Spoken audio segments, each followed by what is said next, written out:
নমস্কার বন্ধুরা, তোমরা সবাই কেমন আছো? আশা করি ভালোই আছো সবাই।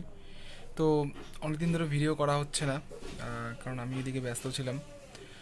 তো আজকের ভিডিওটাতে আমি মেনলি আমাদের রাজ্যে ঘটে যাওয়া সবথেকে বড় একটা ঘটনা, তোমরা সবাই জানো যে আরজি কর হাসপাতাল, কলকাতার বুকে একটা সবথেকে বড় একটা ফেমাস হাসপাতাল, যেখানে একটা খুবই একটা হিনিয়াস ক্রাইম, একটা খুবই খারাপ একটা ঘটনা ঘটেছে, আমরা সবাই জানি। আজ থেকে প্রায় 2-3 সপ্তাহ আগে।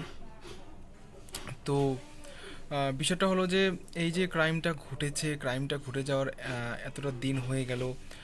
আজকে আমাদের স্টুডেন্ট সমাজ কিংবা আরও বড় বড় শিল্প জগতের লোকেরা কিংবা সাধারণ নাগরিক যারা আছো, তারা বিভিন্ন জেলা থেকে হোক কিংবা কলকাতায় দাঁড়িয়ে থেকে হোক, সবাই কিন্তু নিজেদের মতো কিন্তু প্রতিবাদ করে যাচ্ছে। ঠিক আছে? তো প্রতিবাদ তো চলছে, মোমবাতি মিছিল চলছে।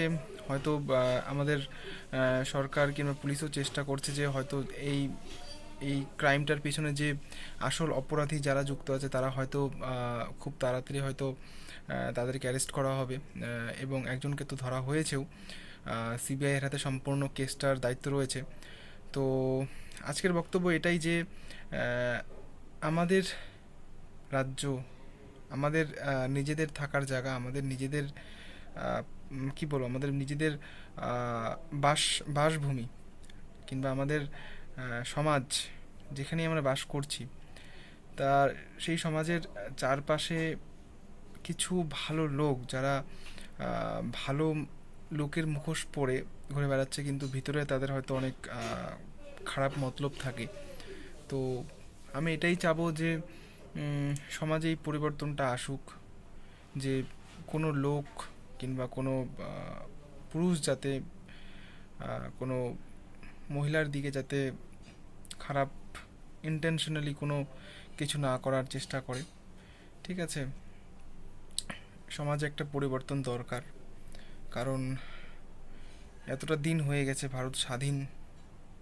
ঠিক আছে? এত পরিবর্তন, আধুনিক সমাজ, তারপরেও কেন এখনও এরকম বাজে কাজ, বাজে ক্রাইম হয়? তো একটাই রিকোয়েস্ট করব, আমাদের যারা প্রশাসনের স্যারেরা রয়েছেন, বড় বড়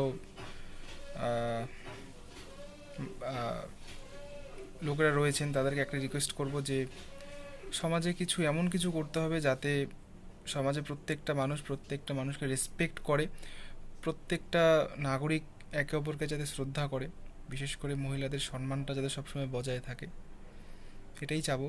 এবং তার সাথে সাথে এটাই বলবো যে আমাদের যে ডাক্তার দিদি আজকে আমাদের মাঝখানে নেই, এবং তার সাথে যে অন্যায় হয়েছে, সেই অন্যায়ের জন্য বিচার যেন আমরা পাই, এবং দোষীরা যাতে খুব কঠোর শাস্তি পায়, এটাই আমি আশা রাখবো।